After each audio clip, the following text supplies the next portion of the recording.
Hey again, guys. Jeff here from HigherTrustMarketing.com and InfoMarketerZone.com. Topic of today, you can see it in front of you, why bother list building? And the reason I'm talking about this today is because this past month, we've had a couple of banner days, higher profit days than we've had over the last 6 or 7 years for sure. And 90% of that was marketing to existing lists. And so it just struck us once again how powerful email marketing is and why you would still continue to build lists in this day and age. Now, a lot of you are probably wondering, are lists still effective? Is email marketing, done? And let's go through some of these common misconceptions. I mean, a lot of people do feel email marketing's dead and couldn't be more wrong. That it's been replaced by things like blogging and social networking and Facebook and Twitter and all these other sort of pull type marketing techniques, that there's other ways to build connections with the marketplace, and that is true, but it really doesn't displace email marketing. We're going to talk about why that is in just a minute. That you can't make money with email anymore. That, in other words, that email is too unreliable, that email gets ignored by most people, that spam filters, filter out too much of the email. All of those different excuses, and while, of course, email marketing is not what it was in the heyday, in the very beginning when people just got trickles of email and they really paid attention to yours, and when filters weren't out there, you could send anything you wanted to and make sales, and it's not that way anymore. But it hasn't been, and overall, that's just the maturation of the internet marketing field of e-commerce in general. And so we have to get smarter. We have to get more effective with email marketing. Doesn't mean it doesn't work. It just means that the rules have changed, and we're going to talk a little bit about why that is and how you can play to the rules. And it's certainly something we rely heavily on for our own profit and growth in our businesses. So it still does work. We know that.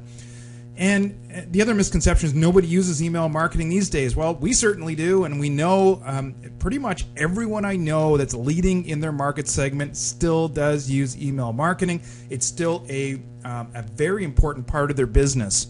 In fact, there's many high-end, high-profile bloggers that you will go up to their site and guaranteed you will see a post by them over the last year or two where they said, I should have been building a list, I should have had a sales funnel years ago, that they've lost all this traffic, that have read them over time, and they haven't captured those leads. So the fact is that email marketing is more important than ever. Why? Well, two big concepts, noise and trust.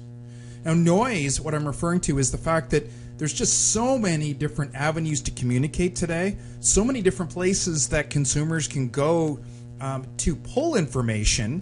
There's news portals, there is YouTube, there is Facebook, there's Twitter, there's all the social networks, not to mention a bunch of them that are just about to come out, Google Plus, and then we've got Pinterest, and there's just tons of these different pull marketing techniques. Now, that they were very effective for a short time when there was just Facebook, or there was just Twitter, or just even MySpace way back in the beginning.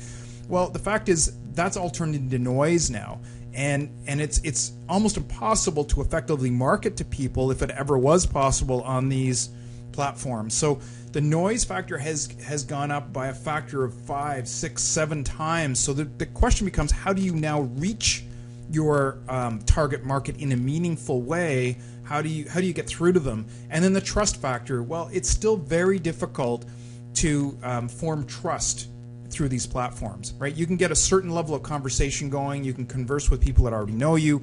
You can build some trust, some relationships on there, but it is still very challenging to get people to come back and continually interact with you. You might get what I call drive-by interactions, where you get somebody that comments to you or joins you and then replies to you or forwards your tweet or retweets you, but at the end of the day, they're usually drive-by and they're gone. Right? So you've got to still deal with this issue of noise and trust, which are critical to marketing online. So why does the email marketing still work? Well, number one, it forces, to the degree that you want to get somebody to sign up to your list.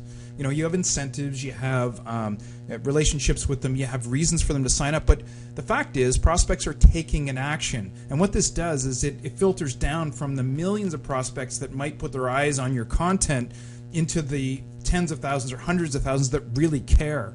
And those are the prospects that take action. They're taking one step of action to sign up to your list. They're likely to take further action and buy things and interact with you at a closer level. And that's what you're looking for. Number 2, they've agreed to let you push content to them. That's very important.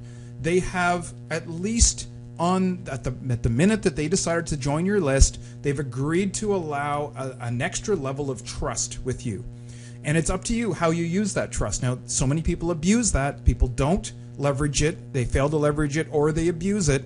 And that's where you've lost that trust. And you can lose trust very quickly. You can lose it in your first email follow-up, right? So it's up to you to keep that. But the fact is, they've taken that action and they've thrown out the towel and said, look, I trust you to send me good content, to send me valuable stuff, right? So you can take advantage of that.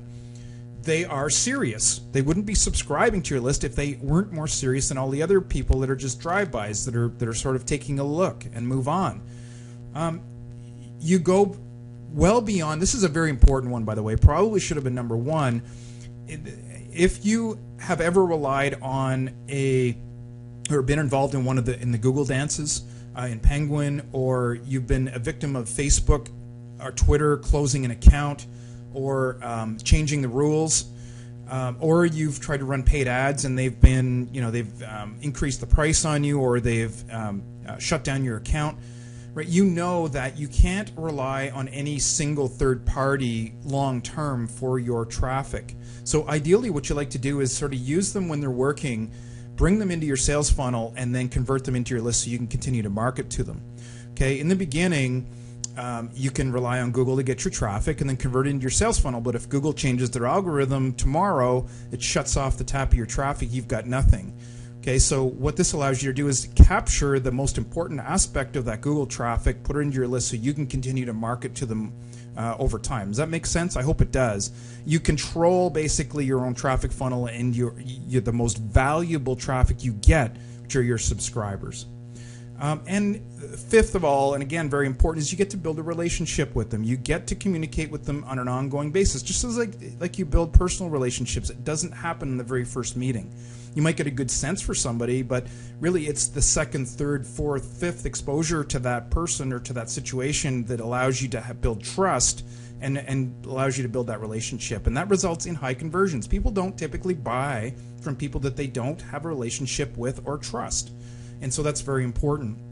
And 6, it is a tangible asset. The fact that you have a 10,000 or 100,000 person list that's highly loyal and responsive to a business that you have means it's a higher valuable business, absolutely. So the powerful traffic system that we're going to talk about here and that we share exclusively inside infomarketerzone.com and train people on is is a mechanism for using blogs, social, things like Facebook, Twitter, Google+. You need to be active in all of this. We're not dismissing any of this. You need to be generating content. You need to be generating videos and pulling traffic off of YouTube and syndicated content from other blogs. You want to be doing all of this. This is the web. This is what captures interest, attention, and the initial exposure of your marketplace and gets people to your landing pages and allows you to build sales funnels and lists. Then you want to quickly design sales funnels to off-ramp that serious traffic, the more serious traffic, from number 1 into subscribers. So let's say you get from your blogging, your social networking, your videos, and your syndicated content, you start to quickly get 200 or 300 visitors to your site each day. You want a sales funnel that pulls at least sort of 10 to 15 to 20% of the most important, the most serious, the most action-oriented traffic into your sales funnel so that you capture them and you can continue to build relationships and market to them over time. Make sense? All right, so number 3, you follow up with the content that matches the message and market. This is where many people fall down, is that they get people on their list, they either don't know what to do with them, or they start firing content at them that is not a perfect match for why they signed up to that list in the first place. Somebody signed up to you because they read a piece of content, they saw a video, they saw an interaction on a social network, and they think they have a reason to want the incentive that you offer them on your list. They want more information or content from you. If your future content and your promotions, for that matter, are not very aligned with that initial reason to sign up, they're going to leave, right? So you want to be consistent with the content that you share on your blog, social, etc., and the type of content that you want to provide those users when they sign up. And if that means running, if you are scattered a little bit and you're sharing your content across a few different market segments, then you want to offer them a stream, a sales funnel to go into, a list that will give them content on what most closely matches their desires. Okay, and you get to then communicate with them in an ongoing way to engage them, interest, and value.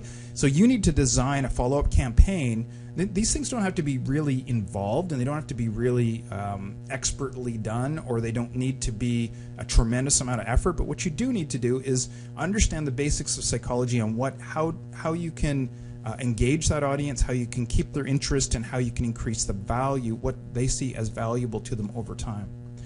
Okay, so the whole idea here is to build massive profit centers online, and we give you a lot of this over at infomarketerzone.com. You can check it out over here. It'll cut your time to market down by a factor of 10. I mean, this is all based on real business practices on sales funnels and traffic systems that we have set up and have had set up for years. You get detailed steps in there. You get resources, tools, shortcuts, templates. You get to understand the types of content that we developed, and also the types of capture tools that we use to bring people into the list, and the follow-up campaigns.